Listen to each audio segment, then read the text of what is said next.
شيء من الخوف والجوع ونقص من الأموال والأنفس والثمرات. ہم تمہیں آزمائیں گے کبھی خوف دے کے، کبھی بھوک دے کے، کبھی مالوں کا نقصان کر کے، کبھی جانوں کا نقصان کر کے. اور یہ ساری چیزیں جتنی ہیں آج فلسطین میں نظر آتی ہیں. خوف بھی ہے، نہت فلسطینی ان کے اوپر بم برسائے جا رہے ہیں، اور جس وقت بم بار طیارے اوپر اڑتے ہیں تو خود سوچئے ہم یہاں دیکھ کے وہ منظر کانپ جاتے ہیں، اور جن لوگوں کے اوپر یہ ہو رہا ہوگا ان کے خوف کا کیا عالم ہوگا. تو فرمایا ہم تمہیں آزمائیں گے کبھی خوف دے کے، کبھی بھوک دے کے، کبھی افلاس دے کے.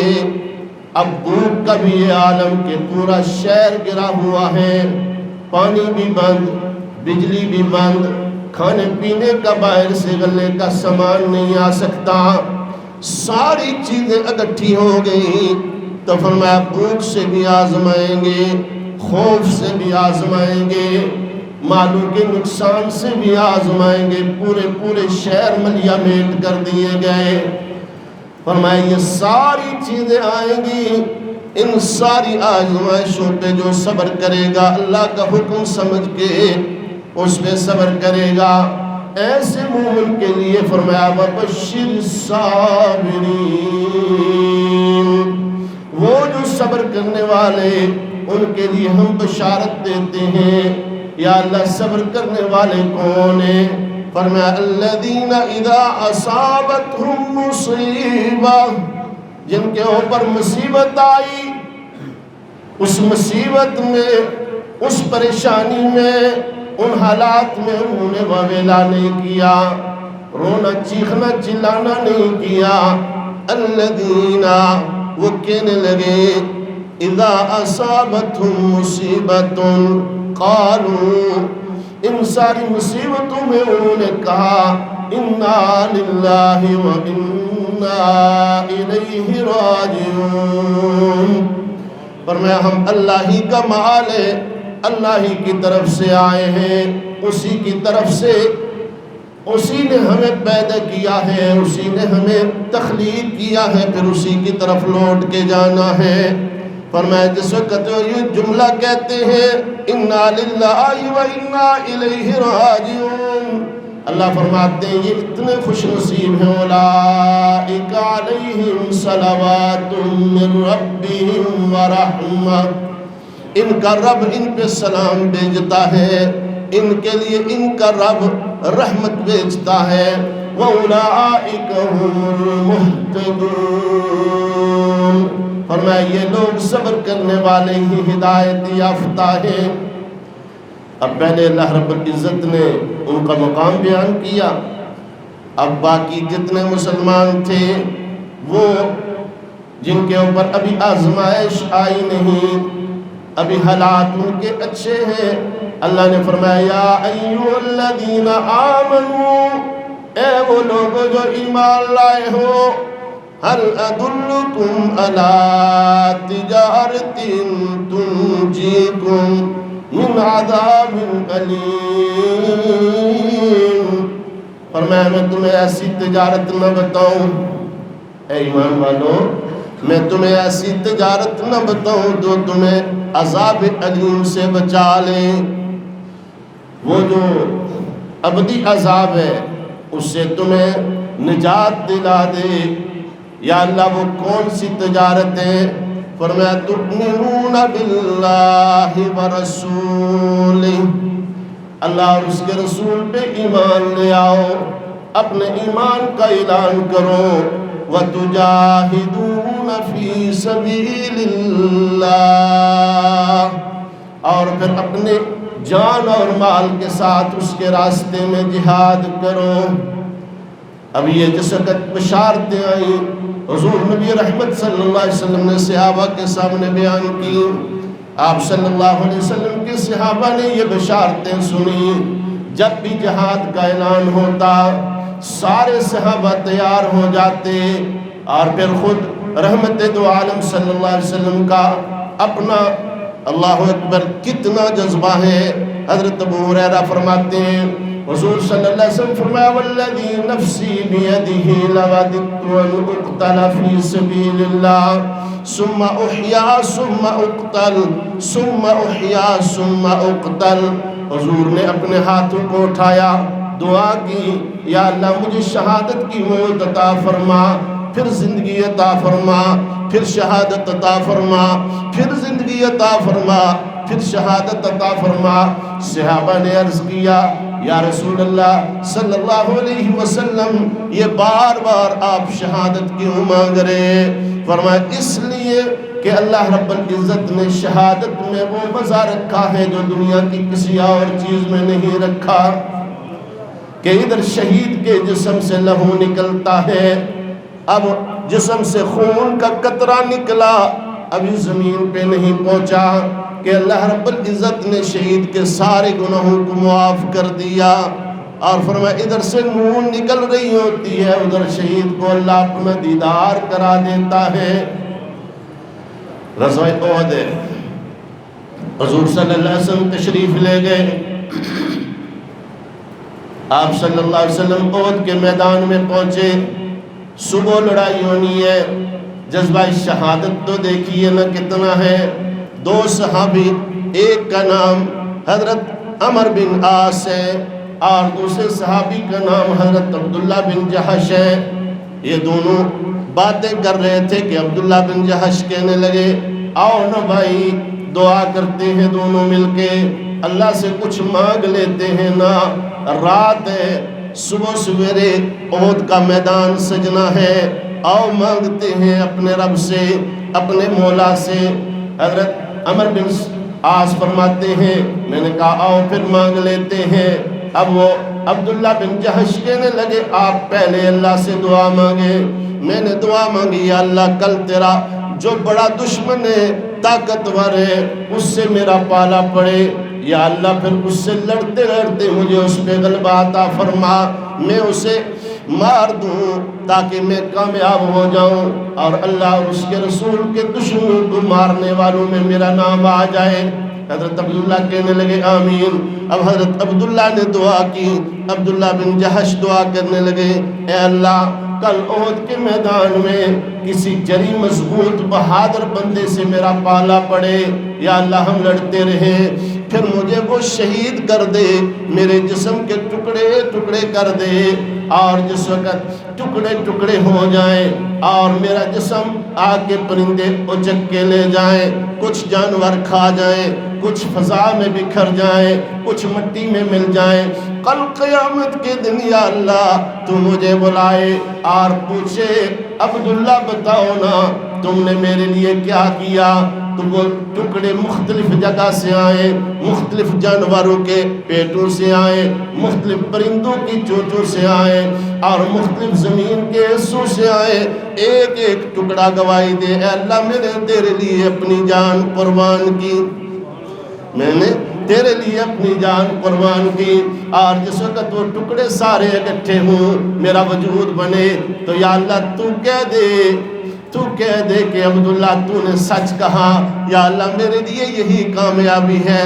حضرت عمر بن عاص فرماتے ہیں میں نے دیکھا واقعی ایسا ہی ہوا، حضرت عبداللہ کی دعا اللہ نے قبول کر لی، اور جس وقت وہ شہید ہو گئے اللہ رب العزت نے پرندوں کو بھیجا کہ ان کی بوٹیاں اٹھا کے لے گئے۔ تو کل قیامت کے دن بھی حضور نے فرمایا اسی طرح ہوگا کہ میں نے دیکھا عبداللہ کا جسم جنتی پرندوں نے اٹھایا اور جنت کے اندر سیر کر رہا ہے۔ کل قیامت کے دن جس طرح عبداللہ نے دعا کی ہے اللہ اسی طرح اسے بشارت بھی سنائے گا۔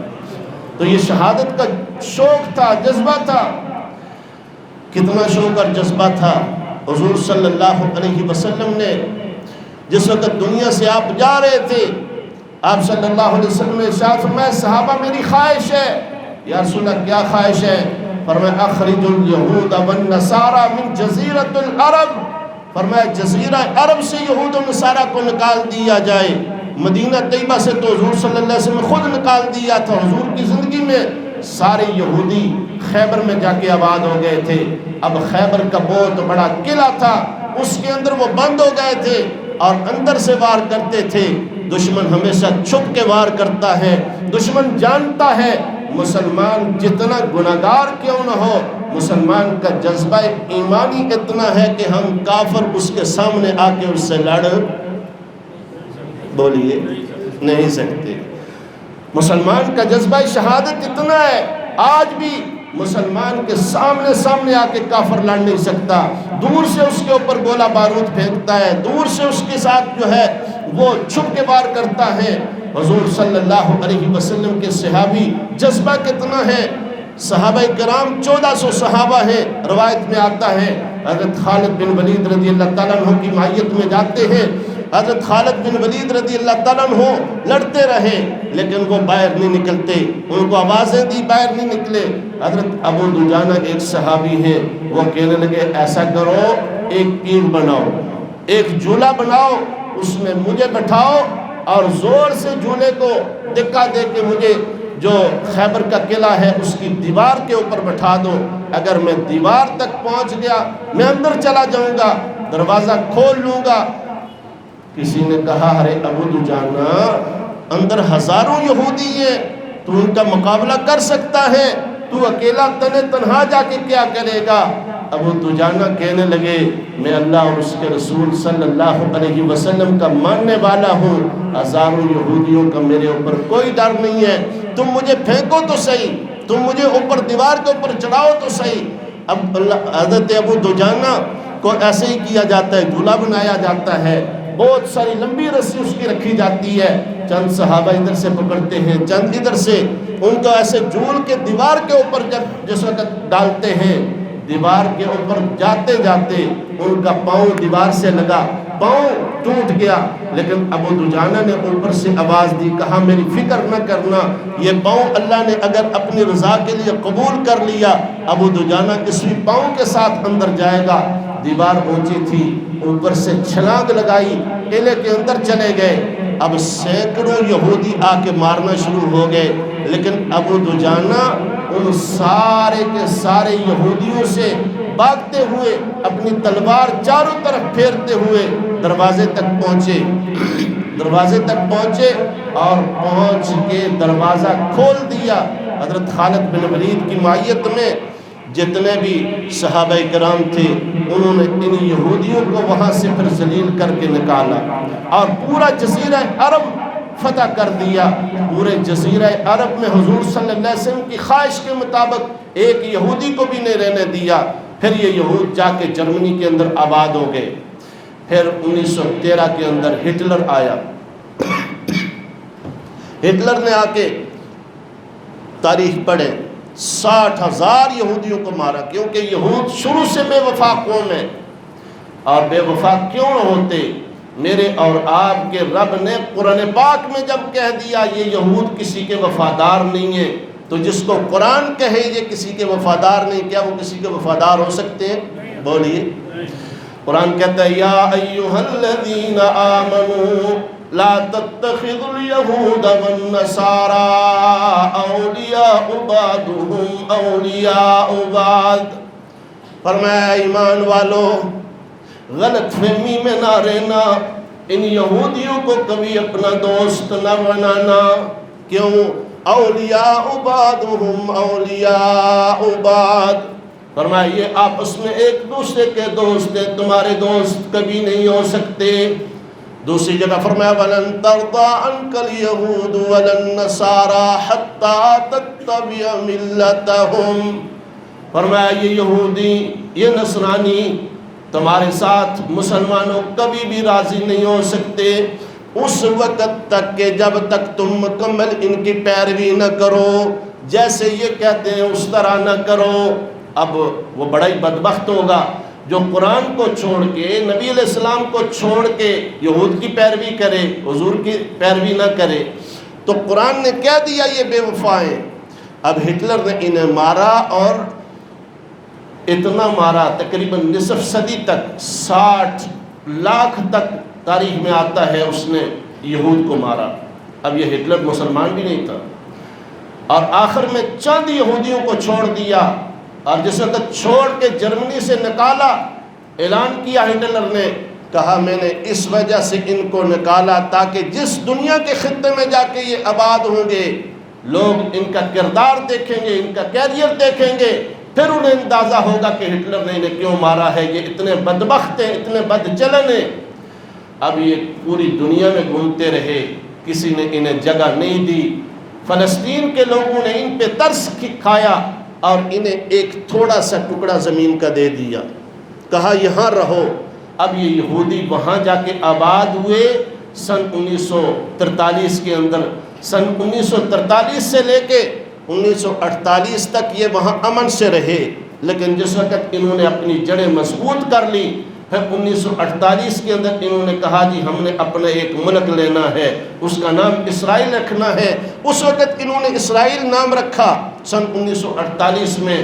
اور پھر انہوں نے وہ لوگ جو ان کے محسن تھے، جنہوں نے ان کو جگہ دی تھی رہنے کے لیے، انہی کے گھر چھیننا شروع کر دیے، انہی کو مارنا شروع کر دیا، حتیٰ کہ مسجد اقصی وہ جو مسلمانوں کا قبلہ اول ہے اس پہ قبضہ کرنے کی سوچی.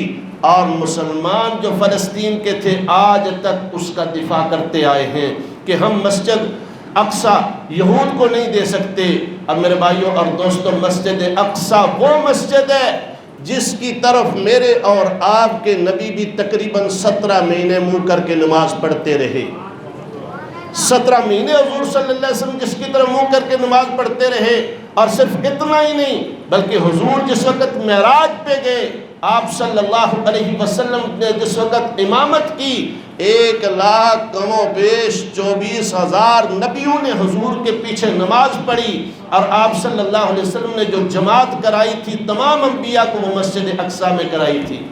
یہ اتنی محترم مسجد ہے. اللہ پاک فرماتے ہیں سبحان الذی اسری بعبدہ لیلا من المسجد الحرام الی المسجد الاقصی الذی بارکنا حولہ لنریہ من آیاتنا. فرمایا یہ مسجد اقصی وہ ہے جس کے ارد گرد میں اللہ نے بہت زیادہ برکتیں رکھی ہیں، بڑی رحمتیں رکھی ہیں. اب یہود اس مسجد پہ قبضہ کرنا چاہتے ہیں. وہ لوگ جنہوں نے یہود کو جگہ دی، وہ لوگ جو محسن ہیں ان کے گھروں کو چھینا، ان کی جگہوں کو چھینا، ان کے مکانوں کو چھینا، حتیٰ کہ ان کا جو دل کا مرکز تھا، محور تھا اللہ کا گھر، اسے چھیننے کی کوشش کی. تو اب انہوں نے کیا کیا؟ اہل فلسطین نے، فلسطینی مسلمانوں نے آگے سے دفاع کیا، کہا ہم اللہ کا گھر نہیں دے سکتے. اب یہ جدید اسلحے سے لیس ہیں اور ان کے پاس جدید اسلحہ بھی نہیں، لیکن اسرائیل کیا کر رہا ہے؟ وہ جس کا اپنا ذاتی علاقہ بینی مسلمانوں کا علاقہ قبضہ کیا ہوا ہے، وہ پورے فلسطین کے اوپر قبضہ کرنا چاہتا ہے. اور وہ جو مسلمان نہتے ہیں وہ اپنا دفاع کر رہے ہیں، دفاع کے لیے لڑ رہے ہیں. اور آج پورا یہود جہاں جہاں بیٹھا ہے وہ سازش کر رہا ہے اسرائیل کو ایک ملک تسلیم کیا جائے اور اسرائیل کو الگ ایک ریاست تسلیم کر کے تمام مسلمان اس کے ساتھ رابطہ اچھا کریں. میرے بھائیوں اور دوستوں، جس کے دل میں ایمان ہے وہ کبھی بھی اس کے ساتھ رابطہ نہیں رکھ سکتا. کیوں؟ اس لیے کہ وہ مسلمانوں کا قاتل ہے. وہ حضور صلی اللہ علیہ وسلم نے جس مسجد میں کہا مسلمانوں ایک نماز پڑھو گے 25,000 نمازوں کا تمہیں ثواب ملے گا، اس مسجد کی بے ادبی کرنے والا، اس میں نہتے نمازیوں کو نماز کی حالت میں شہید کرنے والا. لیکن فلسطینیوں کے جذبے کو سلام ہے کہ وہ نہتے ہو کے اپنی ہنسی خوشی قربانی دے دیتے ہیں، شہادت کو قبول کر لیتے ہیں، لیکن اپنے علاقے میں اس کو داخل نہیں ہونے دیتے. اسرائیل کو، یہود کو، کیوں؟ انہیں پتہ ہے کہ اس مسجد کا دفاع اپنے ایمان کا دفاع ہے. اللہ کے گھر کا دفاع کرنا عین ایمان ہے. اور پھر خود سوچئے ان کا جذبہ شہادت کتنا ہوگا. حماس کے جو لیڈر ہیں وہ کہتے ہیں ایک بوڑھی خاتون آئی، بڑی عمر کی خاتون ہے، ایک نوجوان اس کا بیٹا ہے، اس کو ہمارے ساتھ بھیجا، کہا اس کو لے جاؤ جہاز پہ اور دیکھنا یہ گولی کہاں کھاتا ہے. جاتے ہوئے کہا ارے بیٹا تم نے سینے پہ گولی کھانی ہے، پیٹھ پہ یا پاؤں پہ نہیں کھانی. تمہارے سینے میں گولی لگنی چاہیے. کیوں؟ میں اس خنسا کی ماننے والی ہوں جو حضور کے ساتھ اپنے 4 بیٹے بیچ کے کہتی ہے ارے بیٹو جاؤ، حضور صلی اللہ علیہ وسلم کے اوپر آنچ نہ آئے. چاروں کے چاروں حضور صلی اللہ علیہ وسلم کے سامنے دیوار بن کے کھڑے ہو جانا. جہاں کہیں سے تیر آئے، کہیں سے تلوار آئے، کہیں سے نیزہ آئے، تم نے حضور کا دفاع کرنا ہے. فرمایا جس وقت اس خنسا کو پتہ چلتا ہے میرے 4 بیٹے شہید ہو جاتے ہیں حضور پاک کی حفاظت کرتے کرتے، اس خنسا نے کہا تھا ارے لوگوں مجھے مبارک دو، کل قیامت کے دن جس وقت میں اللہ کے حضور پیش ہوں گی، اللہ پاک پوچھیں گے بتاؤ کیا لائی ہو، تو میں کہوں گی یا اللہ اپنے 4 شہید بیٹے تیرے سامنے پیش کرتی ہوں، یہ لائی ہوں. فرمایا میں اس کی ماننے والی ہوں، لے جاؤ مسجد اقصیٰ کی حفاظت کے لیے میرا بیٹا لے جاؤ. اور حماس کے وہ مجاہد کہتے ہیں، جرنیل کہتے ہیں، میں چلنے لگا، اس عورت نے پھر آواز دی، کہا رک جاؤ. اپنے سر کے بال کاٹے، ان کی رسی بنائی، کہا یہ لے جاؤ اپنے گھوڑے کو اس سے باندھ دینا. میں نے کہا بہن تو یہ بال کیوں کاٹ کے مجھے دے رہی ہے؟ کہا اس لیے کہ میرے گھر ایک بیٹا تھا اور تو تھا کچھ نہیں، سب کچھ قربان ہو گیا ہے. اور عورت کے لیے سب سے زیادہ اس کے حسن کی جو دلیل ہوتی ہے اور اسے پیاری ہوتی ہے وہ سر کے بال ہوتے ہیں. میں ان بالوں کو بھی اللہ کے راستے میں قربان کرنا چاہتی ہوں، یہ بال بھی لے کے جاؤ. کہتے ہیں میں چلا گیا، وہ نوجوان میرے ساتھ تھا. میں نے دیکھا وہ نوجوان لڑتا رہا دیدہ دلیری کے ساتھ، اور جس وقت لڑتے لڑتے آگے کافروں کے صفوں میں گیا اس کا سینہ چھلنی ہو گیا. میں نے دیکھا اب جس وقت سینہ چھلنی ہوا کچھ سفید رنگ کے پرندے آئے، اس بچے کی لاش کے جتنا گوشت تھا اس کو نوچ کے لے گئے. میں بڑا حیران ہوا، مجھے سمجھ نہیں آئی. جس وقت میں واپس آیا کچھ دنوں کے بعد وہ اماں دوڑتی ہوئی میرے پاس آئی، کہنے لگی بتاؤ مجھے میرے بیٹے کا کیا بنا. میں نے کہا ارے بہن تیرا وہ جو بیٹا تھا نا وہ شہید ہو گیا ہے، لیکن ایک بات کی مجھے سمجھ نہیں آتی کہ سفید پرندے آئے اس کی بوٹیاں نوچ کے لے گئے. وہ رونے لگی، پھر مسکرا کے کہنے لگی اللہ نے اس کی شہادت کو قبول کیا. جب وہ گھر سے نکلنے لگا تو اس نے دعا کی تھی یا اللہ تیرے نبی کے صحابہ نے بھی یہ دعا کی تھی، میں بھی دعا کرتا ہوں یا اللہ تیرا گنہگار بندہ ہوں لیکن آج تیری مسجد اقصیٰ کے دفاع کے لیے جا رہا ہوں، یا اللہ مجھے شہادت بھی عطا کرنا اور شہادت کے ساتھ ساتھ میرے جسم کی حفاظت کرنا، کافر میرے جسم کی بے حرمتی نہ کر سکے، بلکہ یا اللہ ایسے کوئی پرندے بھیج دینا تاکہ میرے جسم کو اٹھا کے لے جائیں. فرمایا اللہ نے میری بیٹے کی دعا کو قبول کر لیا. میرے بھائیوں اور دوستوں، نوجوانوں کے دلوں میں تو اتنا جذبہ تھا. حضور غزوہ احد میں جاتے ہیں، غزوہ احد ہے، ایک نوجوان آتا ہے کہتا ہے یا رسول اللہ میں یہ اپنی توانا جوانی اللہ کے راستے میں دے دوں مجھے کیا ملے گا؟ حضور صلی اللہ علیہ وسلم نے ارشاد فرمایا ارے میرے پیارے اگر تو یہ جوانی اللہ کے راستے میں شہادت کے لیے پیش کر دے اللہ اور اس کے رسول کے دشمنوں سے لڑتے ہوئے، فرمایا اللہ تجھے اپنی مسکراہٹ عطا کرے گا. فرمایا وہ صحابی کھجور کھا رہے تھے، کھجور پھینکی اور دوڑتے ہوئے جا رہے ہیں، لڑتے ہوئے جا رہے ہیں، صفے کافروں کی الٹتے ہوئے جا رہے ہیں. کسی نے پوچھا ارے جوان کہاں جا رہے ہو؟ کہا احد کے دامن میں جنت کی خوشبو آ رہی ہے وہیں جا رہا ہوں. تو میرے بھائیوں اور دوستوں، آج ہم مسلمان، تمام مسلمان جتنے بھی ہیں ان سب کے دل دھڑکنا چاہیے، ان کے دلوں کے اندر غم آنا چاہیے کہ فلسطین کے مسلمانوں کے اوپر ظلم ہو رہا ہے. اور 2 کام کرنے چاہیے، ایک ان کے لیے دعا کرنی چاہیے اور دوسری جتنی بھی یہود کی اور اسرائیل کی پروڈکٹیں، جتنی ان کی چیزیں ہیں ان سب کا بائیکاٹ کریں. کیوں؟ ان کو نفع ملتا ہے اور وہ نفع جا کے اسلحہ خریدتے ہیں اور مسلمانوں کو اس سے مارتے ہیں. اس لیے ایک تو دعا کریں فلسطین کے مسلمانوں کو اللہ آزادی عطا فرمائے، اللہ رب العزت ان کی حفاظت فرمائے اور مسجد اقصیٰ کو اللہ یہود کے قبضے سے چھڑا دے. اور دوسرا ان کی جتنی یہود کی پروڈکٹیں سارے کے سارے مسلمان ارادہ کریں کہ وہ نہیں خریدیں گے، دوسرے پروڈکٹ استعمال کر لیں. اللہ مجھے آپ سب کو سمجھنے عمل کرنے کی توفیق عطا فرمائے. وما علینا الا البلاغ. سنتے پڑھیں.